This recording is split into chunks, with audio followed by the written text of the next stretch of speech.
Assalamualaikum warahmatullahi wabarakatuh. Salam sejahtera untuk kita semua. Sebelumnya, izinkan kami untuk memperkenalkan diri. Nama saya Mutiarini. Dan saya Nadia Angelina. Kami merupakan mahasiswa dari Universitas Muhammadiyah Profesor Dr. Hamka, Fakultas Keguruan dan Ilmu Pendidikan, Program Studi Pendidikan Guru Sekolah Dasar semester 5. Saat ini kami sedang berada di SD Islam An-Najah Jakarta Barat untuk mewawancarai Wakil Kepala Sekolah SD Islam An-Najah Jakarta Barat guna melengkapi tugas pengenalan lapangan persekolahan atau yang biasa sering disebut PLP 1. Di samping kami sudah bersama Wakil Kepala Sekolah SD Islam An-Najah Jakarta Barat, yaitu Bapak Muhammad Asep Awaludin atau biasa sering dipanggil Bapak Awal. Assalamualaikum Bapak. Waalaikumsalam warahmatullahi wabarakatuh. Apa kabar Bapak? Ya, alhamdulillah sehat. Maaf sebelumnya, bisa Bapak perkenalkan diri Bapak dan jabatan Bapak di SDI An-Najah ini? Oke, ya, terima kasih. Nama saya Muhammad Asep Awaludin, SPDI. Saya di sini sebagai Wakil Kepala Sekolah di tahun ini ya. Tahun ini kita menjabat sebagai Wakil Kepala Sekolah dan juga mengajar di SD-nya kelas 4 ya. Ya, mata pelajaran umum.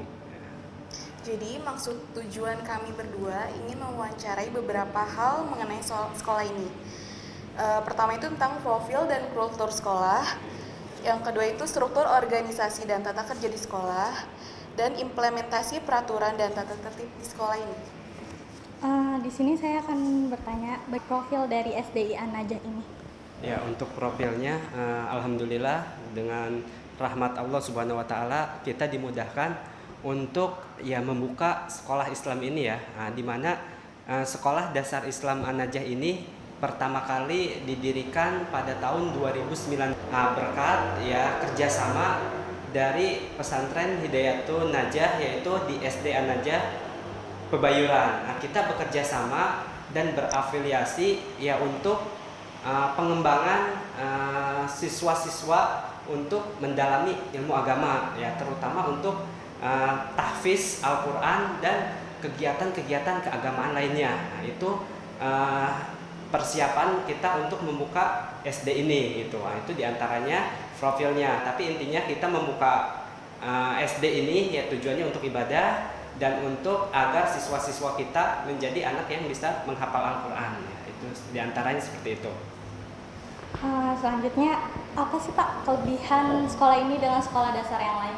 Ya, untuk kelebihannya ya SD Islam An-Najah ini berbeda dengan yang lain. Di mana untuk SD kita ini ada hafalan Al-Quran, berbeda di SD lain. Untuk targetnya itu di SD kita itu ada hafalan untuk selama 6 tahun ini 4 juz ya. Jadi untuk perbedaannya di Al-Qur'annya. Jadi hafalan-hafalan ditambah untuk pelajaran seperti bahasa Arab, fikih ibadah, ada akidah, terus ada akhlak juga, ditambah ada pendidikan karakter untuk pengembangan ya siswa itu sendiri. Nah, itu perbedaan. Di samping itu juga tetap pelajaran umumnya ada pembelajarannya aja ya, langsung ke untuk karakter di kelasnya ya gitu. Untuk karakter dia di kelas ini ya bermacam-macam. Ketika gurunya misalkan menjelaskan ada karakter siswanya yang ya dia menurut gitu, ada yang ya sangat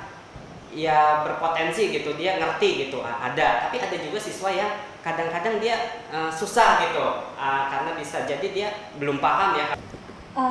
Terus selanjutnya ada kultur atau kebiasaan yang sering dilakukan di sekolah ini?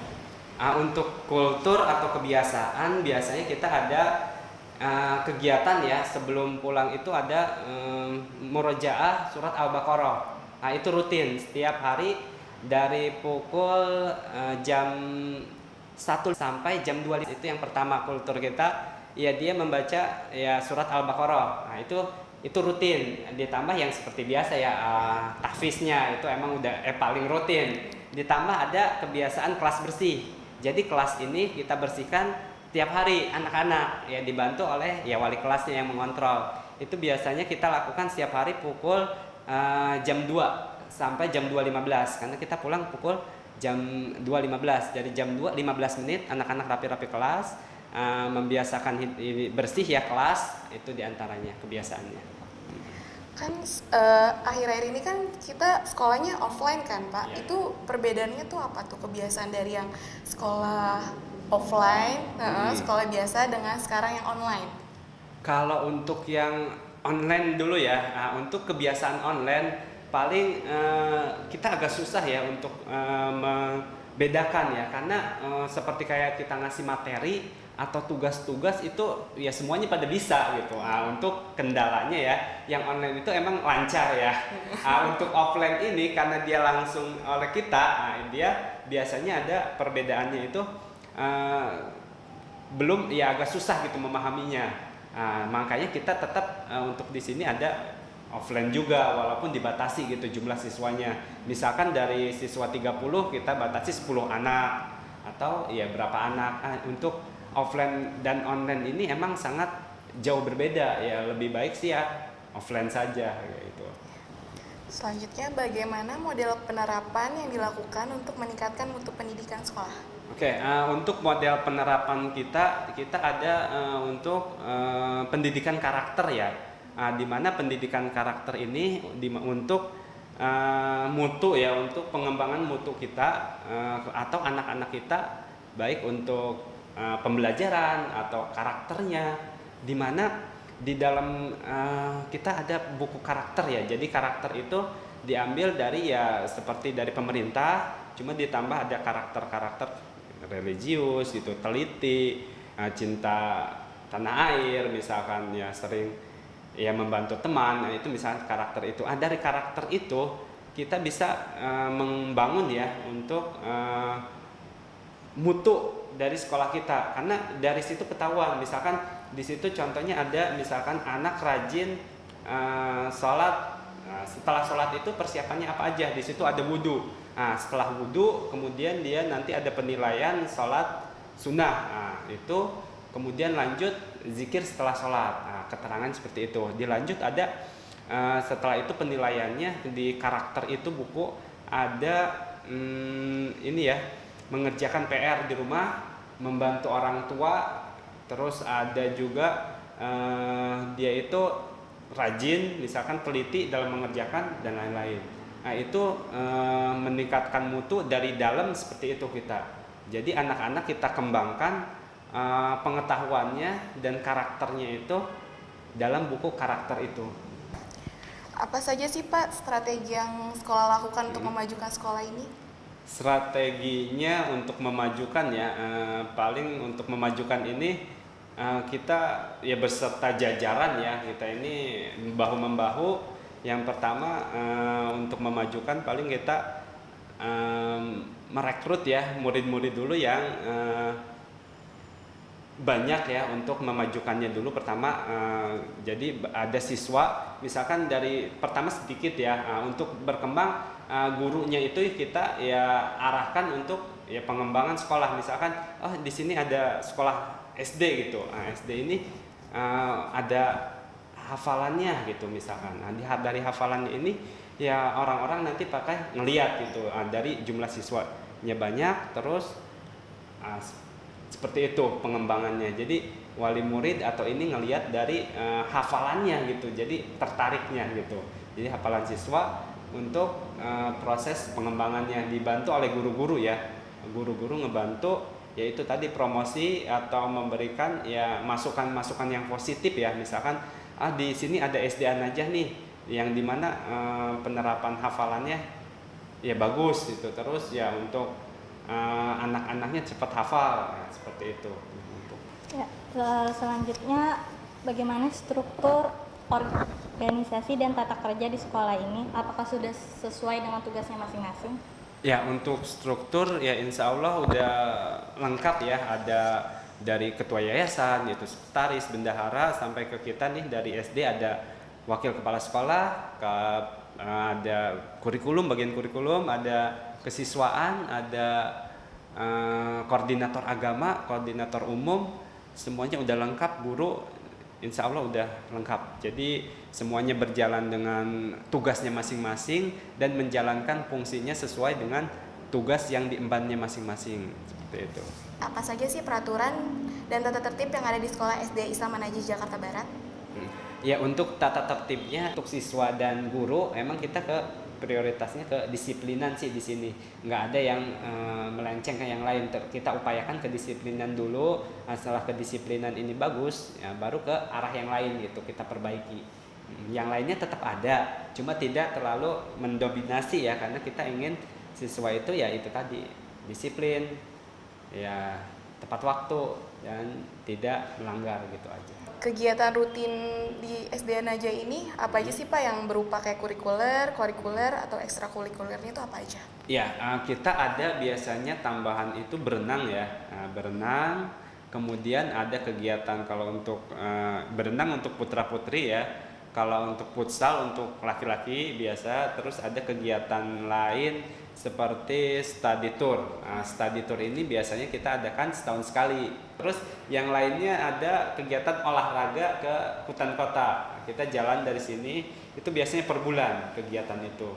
Ya, jadi yang di luar kegiatan 4 berarti yaitu diantara. Jadi diadakannya biasanya ketika pas ada ujian juga, ujian praktek gitu atau ujian semesteran seperti itu. Selanjutnya Pak, apakah ada kegiatan seremonial formal di sekolah ini seperti upacara, briefing, atau rapat? Ya, yang pertama tadi udah sebelumnya dijelasin juga ya, ada kegiatan seremonial seperti upacara ya yang diadakan setiap Senin, yaitu hampir sama ya. Diadakan setiap Senin, kita adakan di masjid, di mana kegiatan itu berupa tausiah dan menampilkan kreativitas siswa. Kreativitas siswa ini yaitu membaca Al-Quran ya. Terus kemudian ada tausiah ustadz, kemudian yang terakhir kita penutup sama kegiatan yang siswa datang terlambat. Biasanya ada dari kesiswaan mengumpulkan siswa-siswa terlambat ketika hari Senin ya, itu kegiatannya. Kalau untuk briefing buat guru dan karyawan? Briefingnya kita ada untuk guru ya, khususnya guru ya, kita adakan setiap hari Jumat. Jadi setelah kalau sekarang ya kita bicara sekarang, jadi Jumat itu kegiatan guru itu rapat koordinasi mengenai keadaan di kelasnya masing-masing. Itu wajib hadir semua ya, terutama wali kelas. Jadi di situ akan menyampaikan kegiatan atau masalah-masalah yang ada di kelas itu sendiri. Intinya sih kita cari yang terbaik itu di rapat itu, kegiatan-kegiatan itu. Yang terakhir nih Pak, apa harapan Bapak terhadap SDI An-Najah ini? Harapan saya kepada SDI An-Najah ini semoga ya cepat ya berdiri sendiri ya. Nah, pertama berdiri sendiri, tidak menginduk lagi ke Hidayatun Najah, mempunyai ya sekolahnya sendiri dan mengembangkan ya sesuai ya aturan sendirinya juga gitu. Jadi tidak terpacu ke pusat gitu.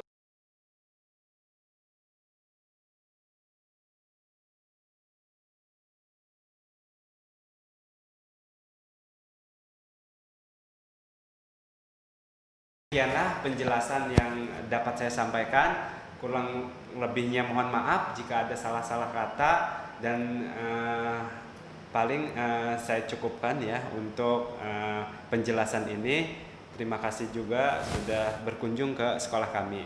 Terima kasih. Ya, terima kasih Terima banyak kasih juga juga, Bapak Bapak. untuk udah meluangkan waktunya.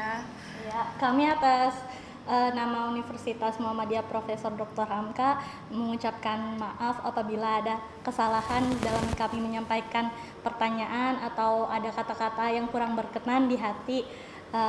Sekian dari kami. Wassalamualaikum Waalaikumsalam warahmatullahi wabarakatuh.